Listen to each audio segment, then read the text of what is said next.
It feels like YouTube is sometimes ignoring you, doesn't it? You work hours on creating a video, you upload it to YouTube, and it gets 12 views. You refresh your analytics like it's the stock market, and you just pray that it'll rise. I get it, I've been there.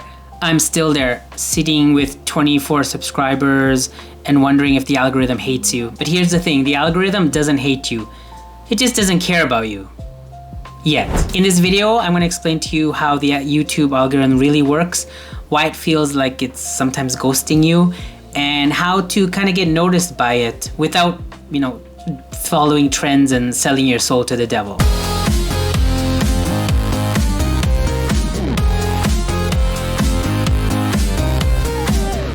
If you want proof, let me show you how little the algorithm cares about you. Open a private or incognito window and go to YouTube. You'll notice that it's not gonna recommend anything to you. It's just gonna ask you to search for something to get started. Basically what it's saying is, I don't know who the hell you are and what you like, so tell me. YouTube is not some evil robot that's just trying to kill you. It's more like a blind date. It's kind of trying to figure out if you're going to be a serial killer or not. So for example, if you start searching for clowns on YouTube, it's gonna start showing you videos of clowns. And the more clown videos you watch, eventually YouTube's gonna say, okay, this guy likes clowns a lot.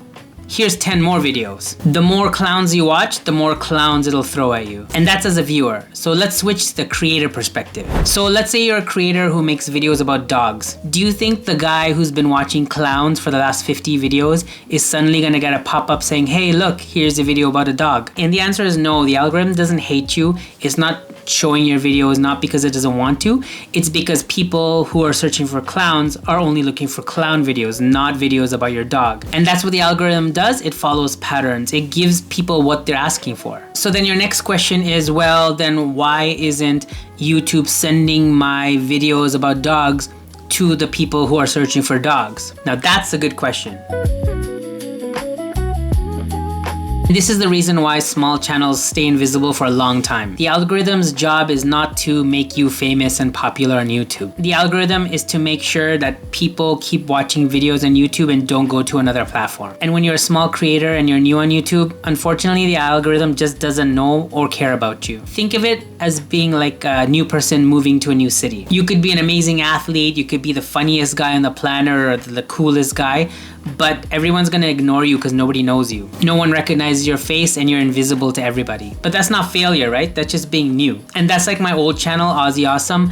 I have 23,000 subscribers on there, but when I first started and I had like 0 subscribers, every time I made a video about Japan, no one watched. But the more videos I made about the topic of Japan or my life in Japan, the more YouTube algorithm started pushing me, or I guess people who wanted to watch videos in Japan started pulling my videos into their feed. The YouTube algorithm started realizing or caring about me because they realized that people who watch YouTube videos about Japan are watching my videos, enjoying them, and watching more. So the algorithm really didn't change. It was me, my channel, that changed. It started getting more notice for the type of videos I was making. And now that I have this new channel, I'm not expecting to get thousands of views or subscribers right away.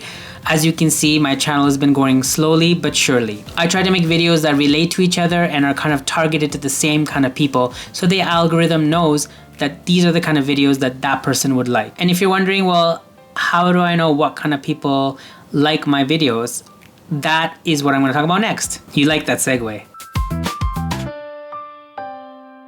Here's a really good way to find out what your viewers are watching. So for me, for Ghost Your Job, I make videos about YouTube growth, escaping the 9-to-5, trying to find online income, but mostly about how to be a beginner YouTuber or starting fresh on YouTube. And under my Ghost Your Job video channel, I started watching those kind of videos. I would type in topics like how to grow on YouTube or YouTube growth or how to get 1,000 subscribers or that kind of stuff. And then over time, within a couple of days even, the YouTube algorithm automatically started showing me all these videos of these creators who are talking about those topics. And based on those people's topics, their thumbnails, their ideas, I kind of got an idea of what the people I want to have watching my channel are watching. It's kind of like stepping into your viewer's brain to see what would attract them. And of course, I'm making videos that I like to make, but I also want to make videos that are value to people.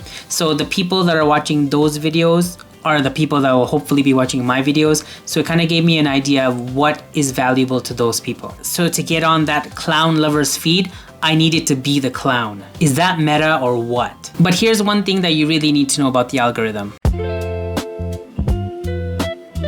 The biggest algorithm hack, it isn't technical, it's emotional. If you stop chasing the viral or the trending results and focus on what you think your audience really likes, you'll naturally know what kind of videos to make. And once you start making those videos fine-tuned for those specific people, YouTube algorithm will just naturally push those people to you. Or actually those viewers will pull your videos to them. You don't need the algorithm to save you. You just need to make videos specific enough so the algorithm notices you. And once it notices you and it knows what kind of a YouTuber or creator you are, naturally people who are interested in your content will have your videos thrown at them. It's like you're the first person at the party and you're wondering, why does this party suck? If you just wait, slowly people will trickle in and it'll become a really hopping party. Is that what people say now? The good thing is like-minded people who enjoy your content will notice you, and then so will the algorithm, and then it'll just kind of